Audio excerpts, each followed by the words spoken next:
Ngomong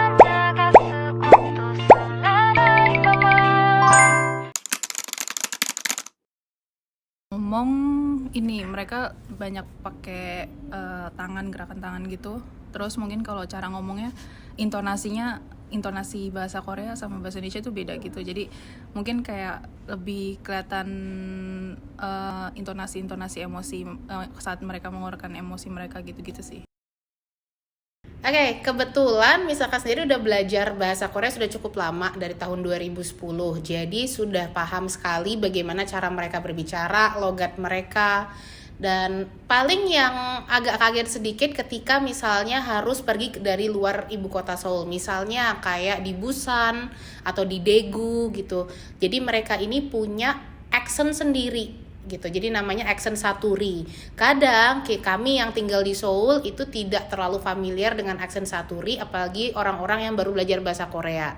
Jadi biasanya kita sampai harus dengerin baik-baik, dan apalagi kalau ngomong sama orang tua.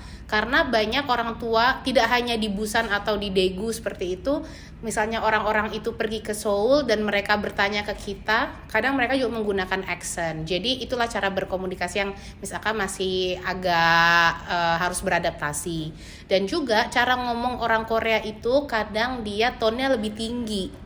Jadi kadang kita ngira, aduh ini marah ya atau gimana gitu. Dan mereka itu tidak segan-segan kalau misalnya ada orang yang misalnya melanggar aturan atau apa, mereka tuh langsung negur. Nah itu cara berkomunikasi, jadi tidak ada kayak basa-basi atau yang diem-diem aja. Mereka langsung biasanya lebih senang langsung konfrontasi biar masalah lebih selesai. Nah itu sih cara berkomunikasinya. Yang paling susah diadaptasi sebenarnya karena misalkan di tahun 2020 itu adalah pengalaman misalkan tinggal di Korea yang kedua ya. Jadi kalau untuk beradaptasi sebenarnya memang lebih mudah, tapi masih kurang beradaptasi dengan makanannya karena kita di Indonesia juga makanannya lebih berbumbu, lebih strong. Ketika harus makan makanan Korea yang lebih bland, lebih sehat gitu ya. Nah itu yang bikin agak homesick, tapi ya masih bisa disesuaikan lah seperti itu. Juga apalagi ya kalau misalnya juga sistem di kampus gitu ya, sistem di kampus kalau misalnya di S1 Miss Aka itu serba diberikan informasi, lalu di provide misalnya bahan pelajaran segala macam. Kalau pas di Korea kita harus yang menjadi lebih aktif, kita cari dosennya, kita benar-benar mencari informasi yang kita butuhkan. Jadi itu sih yang lumayan agak bukan memberatkan tapi hanya butuh beradaptasi. Dan yang ketiga adalah cuaca di Korea juga lumayan ekstrim. Misalkan personally suka musim dingin, tapi pernah musim dingin di Korea itu pernah sampai minus 20.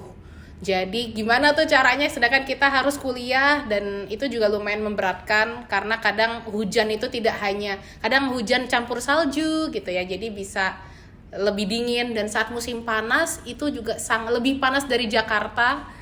Nah itu yang bikin lumayan struggling. Tapi paling itu aja sih yang misalkan temui kendalanya, hanya itu, tapi tidak terlalu besar.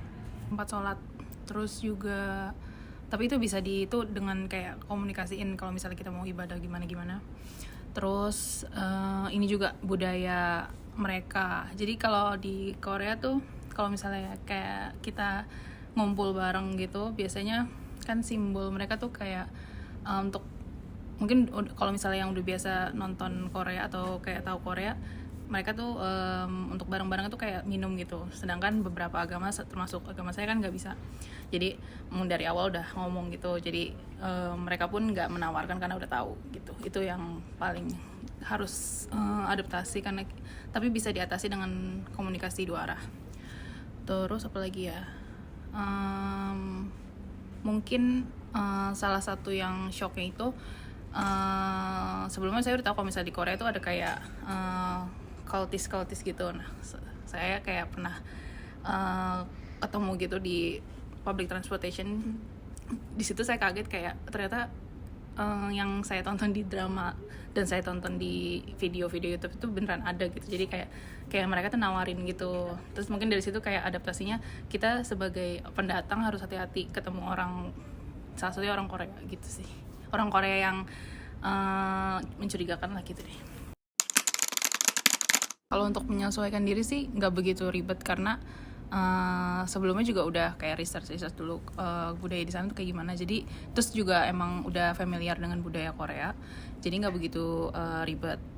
Mungkin lebih ke kalau misalnya untuk kayak sholat gitu, tempatnya kan nggak sebanyak di Indonesia ya. Kalau di sana biasanya pakai tempat-tempat umum yang bisa dipakai gitu, yang bisa dipakai untuk kita sholat, atau kalau misalnya lagi urgent banget ke izin ke tempat tertentu gitu sih. Itu yang paling yang membedakan banget dan harus adaptasi gitu. Sebagai penghuni baru, sebagai warga baru di sana, yang pastinya kita harus mengikuti aturan yang berlaku. Tentu aturannya beda sekali dengan di Indonesia, tapi memang Korea itu sangat disiplin. Jadi gimana pun ya Miss Aka harus selalu menaati aturan, karena kalau enggak resikonya kan besar ya, lebih besar lagi daripada kita di Indonesia, bisa aja dideportasi segala macam.